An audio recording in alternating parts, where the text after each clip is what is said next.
So you got pitchers, say pitchers have arrived and they're warming up. Like how many, what will they throw? Will they throw like 50 pitches in a day? I mean, are they soft tossing? Are they trying to throw, actually pitch or what? Well, Or Bobby, just that first, no, they'll get up on the mound right away. And that first time out, they'll probably throw 20, 25 pitches, mostly fastballs, working on location. They might spin a few breaking balls. And then the next day, the other half of the pitchers will do it. And the guys that do that first day will be off, and they'll just work primarily on their fielding practice, PFP, and all that stuff. Then they'll come back the next day and they'll bump it up to maybe 35, something like that. And they'll mix in some more breaking balls. And I think they usually get up there about 4 times before they throw a BP, is generally what happens. And then, of course, then, once the game starts, they'll go that first time out, they might just go 1 inning, and then they'll crank it up 2. And, so hey, really baby those guys, man. They're making so much money. You gotta have the kid gloves on them.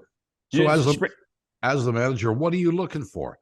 What do you look for in spring training? I mean, basically, you know who's going to play for you, don't you? Yeah. Oh yeah. But you know what? You look, make sure everybody's in shape. Everybody's feeling good. Or, the guys, maybe you've had them in the past, or you sign, make sure they look loose and whatever. And basically it's, I don't know how everybody does it, but I would basically try to lock in on the up and coming guys, the guys you've heard things about, or maybe somebody you acquired and you really don't know a lot about. Just kind of, really, really watch them a little bit and see how just to get to know them a little bit, Yeah. Because you're guys that you've had.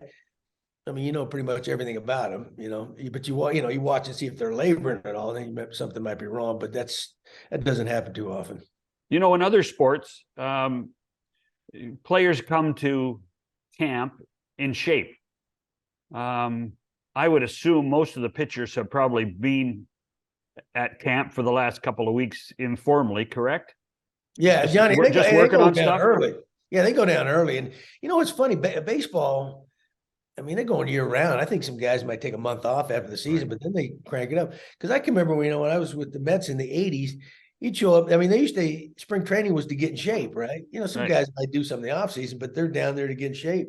And it's so different now. That's why as soon as they show up day one, they could actually play a game, the position players, because they're physically healthy, timing's not there. But the game's changed so much, but well, heck, you go way back. Those guys had to work during the off season to make some money because they weren't making all that money. That's right.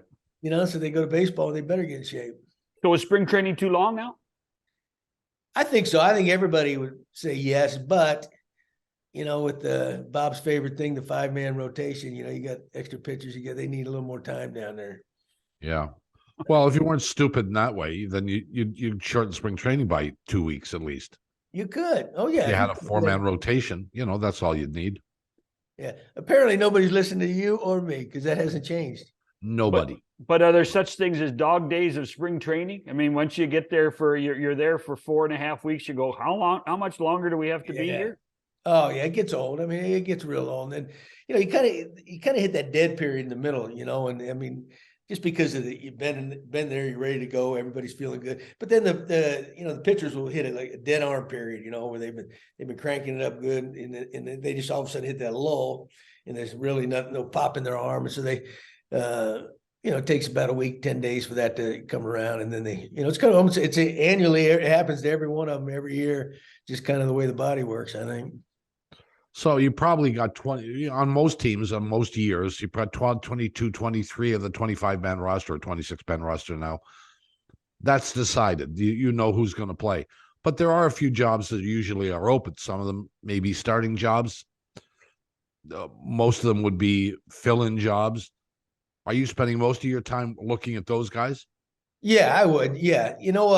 Yeah, if the good teams like the Blue Jays are now, I mean, they're solid. They're expected to do something. They're pretty well set. I think you get on some of those teams that are in the rebuilding mode, it's going to probably be a tough year. Yeah, there's certain guys you want to look at and give them an opportunity. And there is some actual competition, kind of like those, the Blue Jays years in the early 2000s, Do you remember having a spring training where there were significant surprises, or you were surprised by the performance of guys and they wound up making the team when you wouldn't have thought so? Well, yeah, that what year when Asuna and Sanchez? No. No, Sanchi was around that time, but the year Osuna made it, and God, I'm drawing a blank. He started out the year as our closer. They both Oh yeah, 20, yeah, I remember the kid. yeah, how can I must be getting old, man. I can't even remember. Big, tall, hard throwing, Yeah. skinny guy. Yeah, and you know what? He came out of the gates. I think he saved his first 5 games, but he was a young kid. In the Osuna, we brought to spring training. The only reason we brought him there because he had pitched in. He was slated to go to Double-A as a starter, right? Osuna. Then they brought him to camp so he could hang out with this guy because they were buddies, right? They make this other guy. God, I got to think, man, that's terrible. But anyway, they ended up both making the team because neither one of them gave up a run all spring. Yeah. And then things went with it. Then the guy, I can't remember his name. He gets sent down because he started struggling, right? In Osuna, no, I think we tried Brett Cecil for a couple save opportunities, and that didn't go too well. So we said, let's give Osuna a shot. He took off, And he so took off. That was yeah. probably. I mean, that's too. That guy's a 19-year-old guy that steps in as a closer. That's probably my biggest surprise. It's got to be, Yeah. Yeah. Well, you never know, but there's an example of 2 guys who made it out of spring training, who you would have said at the beginning of spring training have no chance probably to make this team. Yeah, and you know what too, though. Yeah, I mean, you got to have a front office who's willing to do that too. And it can't be one of those deals like where this guy's going to be the can't miss guy, and they want to hold down service time, all that crap. But if because I've never understood that part of it. But if it's going to make your team better, you better use them, right? That's the name of the game. Do you traditionally get into? I know you have conversations with your coaching staff during the course of spring training. How often is there a real disagreement over whether a guy should make the club or not? Bob, well, since you are pretty set, there's very few guys. Yeah, I think there's always good debate. There's probably not a lot of disagreement, right? But there's some guys like certain guys better, and I think the good teams, they listen to everybody. They listen to all sides of it. But yeah, there's generally not a lot of that.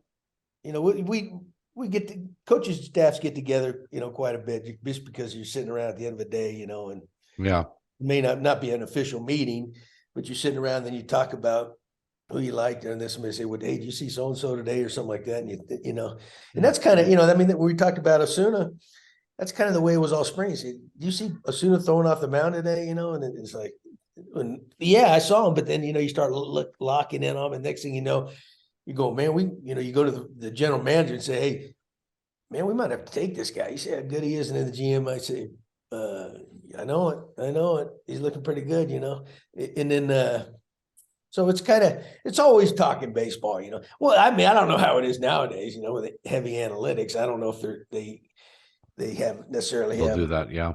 Yeah, as much, because you remember how it used to be in the old days, man. They'd stay around all day and just talk baseball.